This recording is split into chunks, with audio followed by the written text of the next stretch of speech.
Него паранормальное явление дейтін киноны білесіздер ма?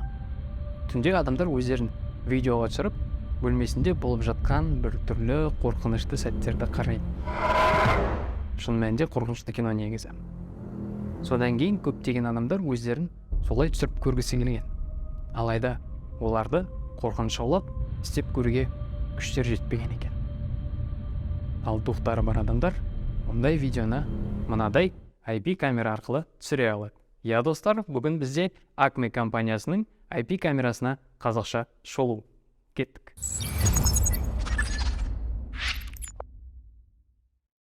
Бұл камераның негізгі міндеті өзі түсіріп тұрған бейнені сіздің смартфоныңызда көрсету. Жалпы мен бұл камераны не үшін сатып алдым?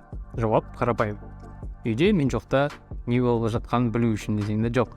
Тек ол үшін емес, білмесеңіз, бұл камера Acme компаниясының саналы үй, яғни умный дом техникаларының қатарына кіреді. Ал ол тізімге кіретін техникалар оларда аз емес, көріп тұрғандай. Сол менде мүмкіндігімше біртіндеп бұл техникаларды жинап, өзіме шағын умный дом жасап көрем ба деген ойым бар. Ал алғаш қадамын осы камера арқылы бастап жатырмын. Толықтай умный дом жасағанымды көргіңіз келсе, төменде иә деп жазып кетіңіз. Камераның өзіне асықпай тез-тез көз жүгіртіп жіберейік, сізге ол осындай қораптай келеді. Бұлай ашып камераның өзін көруге болады.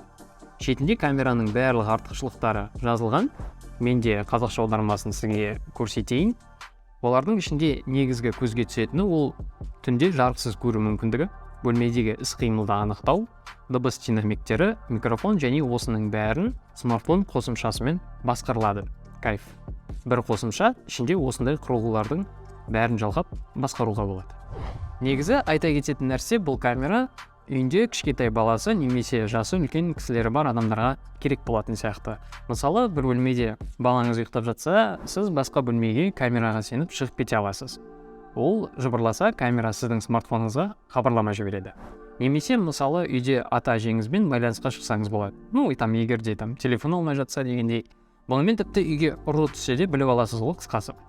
Былай қарасаң, бұрын бұл белгілі бір жерге камера орнату үшін қарайған тоқ тартып, мониторға қосып қоятын еді. Оның үстіне біраз ақша ол.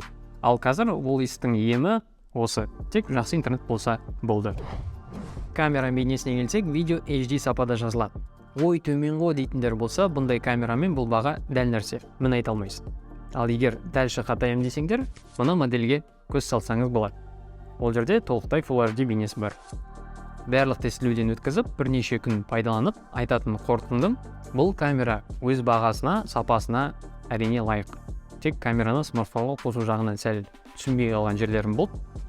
Оны өзімен бірге жүретін қағазы арқылы шештім. Ішінде түсініктеме қағазы, қуаттау сымы және адаптеры бар. Сосын осындай жарға тағуға арналған болттар жүреді. Осымен болды достар. Умный дом туралы видеоны күтіңдер, біртіндеп керек техниканы жинап, сізге көрсетіп видеолар түсіретін боламын. Әзірге тіркеліп қойыңыздар, лайкты да ұмытпаң. Келесі видеоларда көріскенше.